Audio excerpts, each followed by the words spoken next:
అందరికీ నమస్కారం. నేను మీ గంటి ఉష.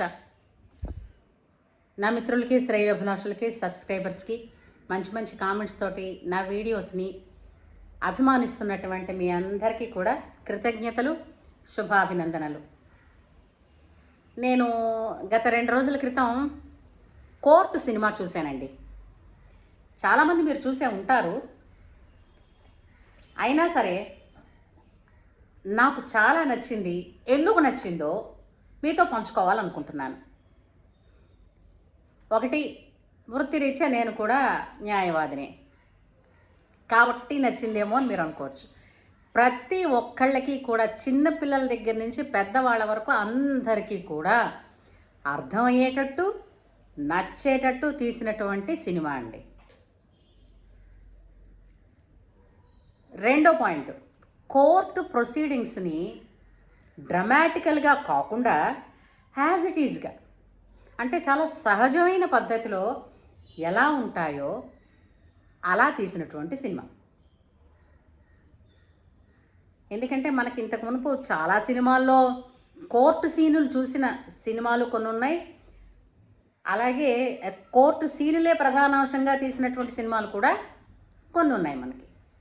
అయితే కోర్టు సీనులు కొన్ని చూపించిన సినిమాల్లో ఆ డైలాగ్స్ ఏంటంటే చాలా భారీగా, చాలా ఎమోషనల్గా ఉండేవి. అలా ఉండదు. మామూలుగా నిజంగా కోర్టులు అలా ఉండవు. కోర్టులే ప్రధానాంశంగా మనకి కొన్ని సినిమాలు వచ్చాయి. జై భీమన్ వచ్చింది, తర్వాత మనకి వకీల్ సాబ్ వచ్చింది, ఇంకా ఇలా చాలా సినిమాలు వచ్చాయి. ఈ సినిమాల్లో కూడా కొన్ని సెక్షన్స్ గురించి, వాటి గురించి, అవి ఎలా అబ్యూస్ చేయబడుతున్నాయో, మిస్యూజ్ చేయబడుతున్నాయో కూడా చెప్పిన సినిమాలు వచ్చాయి. అవి కూడా చక్కగా సక్సెస్ అయ్యాయి అనుకోండి. కాకపోతే ఇది ఏంటంటే, ఇది ఒక అవేర్నెస్ తీసుకొచ్చింది ప్రజల్లో. ఎలా మనకి పోక్సో అని ఒక యాక్ట్ ఉందండి, ఒక చట్టం. అంటే ఏంటి?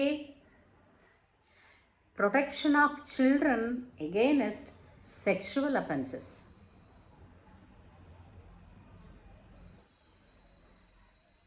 అర్థమైందా? ఈ 2012లో వచ్చినటువంటి, అమలులోకి వచ్చినటువంటి చట్టం.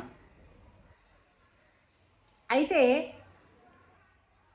ఈ చట్టాన్ని అసలు చాలా చట్టాలను కూడా అసలు బాధపడుతున్న వాళ్ళకన్నా కూడా మిస్యూజ్ చేసుకుంటున్న వాళ్ళు ఎక్కువ. అలాగే ఈ సెక్షన్ని కూడా ఎలా అయితే ఉపయోగించి ఒక కేస్ ఫ్యాబ్రికేట్ చేశారా అన్న విషయం ఈ సినిమాలో ఉంటుంది. అదే ప్రధానాంశంగా ఉంది. అంటే ఏంటి? 18 సంవత్సరాల లోపు అబ్బాయి, అమ్మాయి ఎవరైనా సరే మైనర్స్ కాబట్టి, అందులో ఒక minor either of the child మీద జరిగినటువంటి సెక్షువల్ అబ్యూస్ కావచ్చు, హింస కావచ్చు, ఇవన్నీ కూడా ఈ చట్టం కిందకే వస్తాయి.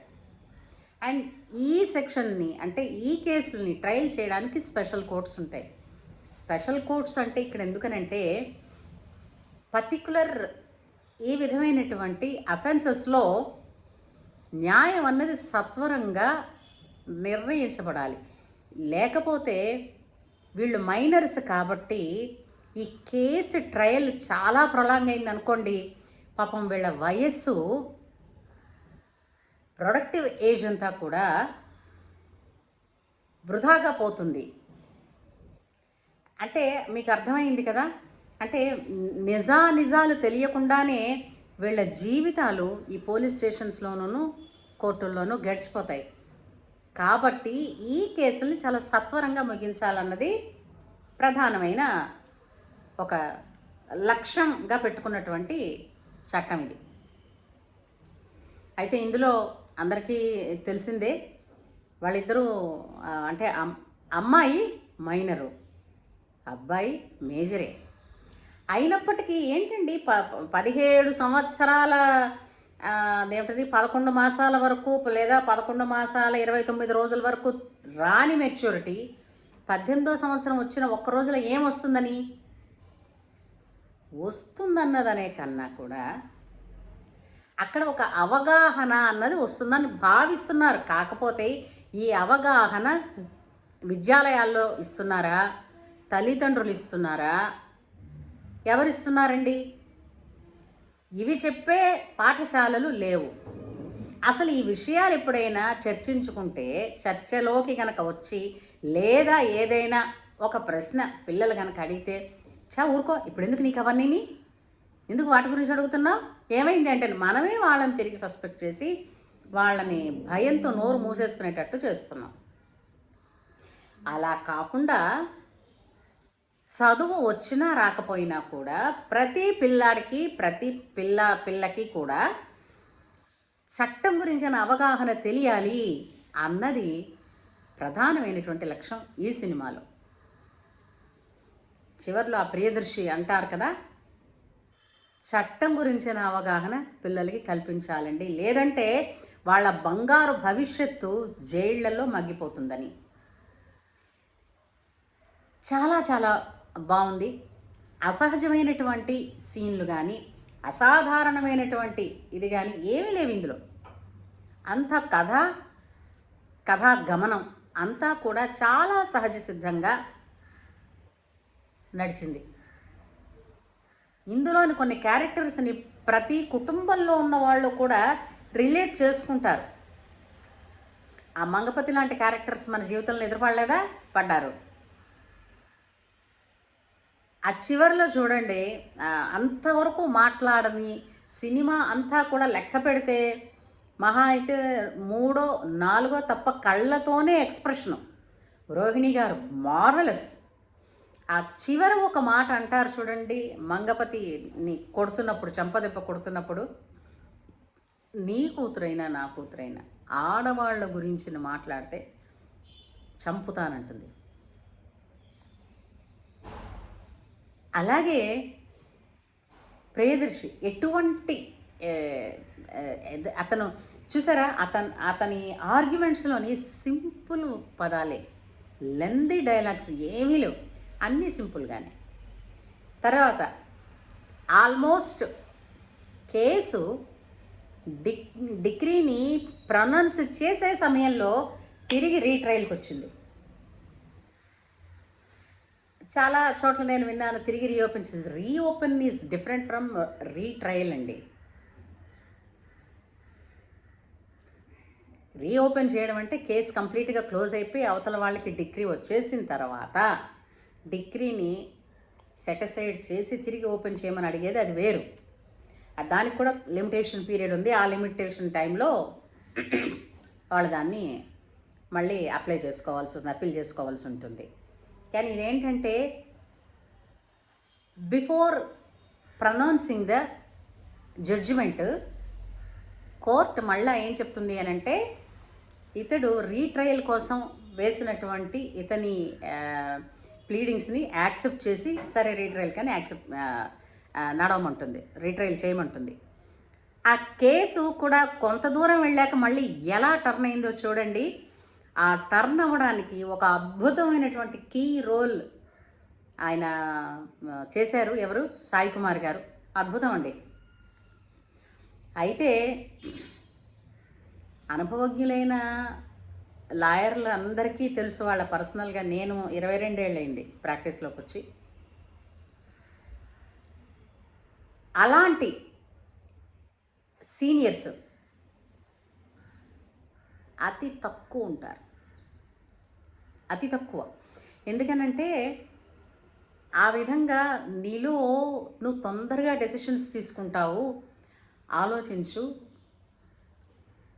Black coat is all about for questioning. Questions చెయ్యి, క్వశ్చనే వస్తుంది, అందులోనే ఉంది నీ గెలుపంతా అని చెప్తారు చూడండి. దట్ ఈస్ ట్రూ అండి. కానీ ఆ విధంగా ఎంకరేజ్ చేసే సీనియర్స్ మాత్రం చాలా తక్కువ ఉంటారు. చాలా అంటే చాలా రేర్. అలాంటి పాత్రలో కనిపించినటువంటి సాయి కుమార్, అతని ఒక్క డైలాగు మాత్రం, అతని ఒక్క ఎంట్రీ మొత్తం కేసుని టర్న్ చేసింది. అద్భుతం.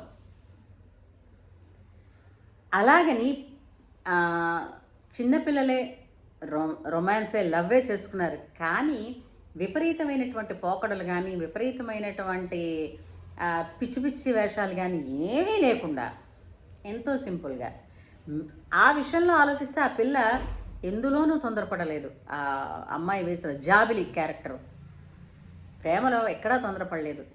పెళ్ళి చేసుకోవడం ప్రాక్టీస్ చేద్దామని ఎంత అద్భుతమైన డైలాగ్ అండి అది. అంటే పెళ్ళి అని అనగానే ఇద్దరి జీవితాలు కలిసినటువంటి ఒక బాధ్యత కదూ, ఎంత అద్భుతంగానో. అంటే ఆ డైలాగ్స్ రాసిన వాళ్ళు కావచ్చు, డైరెక్ట్ చేసిన వాళ్ళు కావచ్చు, ఇక ప్రొడ్యూస్ చేసినటువంటి నాని, అతను అసలు 360 డిగ్రీస్ ఒక కొత్త కోణాన్ని చూపించేశారు. ఆయన ఒక కొత్త పంథాన్ని సృష్టించారు. ఇదేమనిపిస్తుందంటే నాకు, హిట్ అని ఒక సినిమా వచ్చింది కదండి, అంటే హిట్ అనే పేరుతో కేసులు 1, 2, 3 వస్తున్నాయిగా. అలాగే ఇది కోర్ట్ అనే టైటిల్ మీద సెక్షన్, ఈ పోక్సో సెక్షన్ గురించి, చట్టం గురించి మనకి చూపించారు. అలాగే రేపొద్దున్న ఇంకేమైనా సరే సెక్షన్స్ గురించి ఇతను సినిమా తీశారనుకోండి, పసిపిల్ల అంటే 6 ఏళ్ల పిల్లవాడి నుంచి ఎవరికైనా సరే చట్టం గురించినటువంటి అవగాహన కలిగి తీరుతుంది. బహుశా ప్రజలలో చట్టపరమైనటువంటి అవగాహన ఇలా సినిమా ద్వారా ఆయన తీస్తున్నారేమో. నానిగారు, హ్యాట్స్ ఆఫ్ టు యూ, మీ ఫ్యాన్స్ కూడా. సో సినిమా అంతా చాలా బాగుంది. ఎవరది తను, ఆ పర్సన్, హీరో ఎవరైతే వేశారో, ఇక్కడ హీరో ఎవరంటే ఎవరినని చెప్తామండి. ఈ పిల్లలు ఇద్దరు ఉన్నా, అంటే ఈ అబ్బాయి ఉన్నాడు కదా రోషనా, కాదు, ప్రియదర్శి. మనం అనుకుంటూ పోతే ప్రియదర్శి తాలూకా యాటిట్యూడ్ని టర్న్ చేసినటువంటి సాయి కుమార్. అబ్బబ్బా, ఒకరినొకరు మించి యాక్ట్ చేశారు. అంతా సహజంగా ఉంది. అందరి ఇళ్లల్లోనూ సహజంగా జరిగే పరిస్థితులే చూపించారు. చాలా బాగుందండి సినిమా. ఇంతవరకు ఎవరైనా చూడకపోతే వెళ్ళి వెంటనే చూడండి. వెళ్ళేటప్పుడు మీ పిల్లల్ని కూడా తీసుకెళ్ళండి. ఎందుకంటే పిల్లలకి కూడా చాలా ఇందులో కొన్ని ఇంపార్టెంట్ పాయింట్స్ వాళ్ళకి తెలుస్తాయి. ఏమంటారు? బాగుందా? మరి చూస్తారు కదా. మీరు కూడా చూసి సినిమా ఎలా ఉందో, మీకేమనిపించిందో కింద కామెంట్ సెక్షన్లో పెట్టండి. ఉంటాను.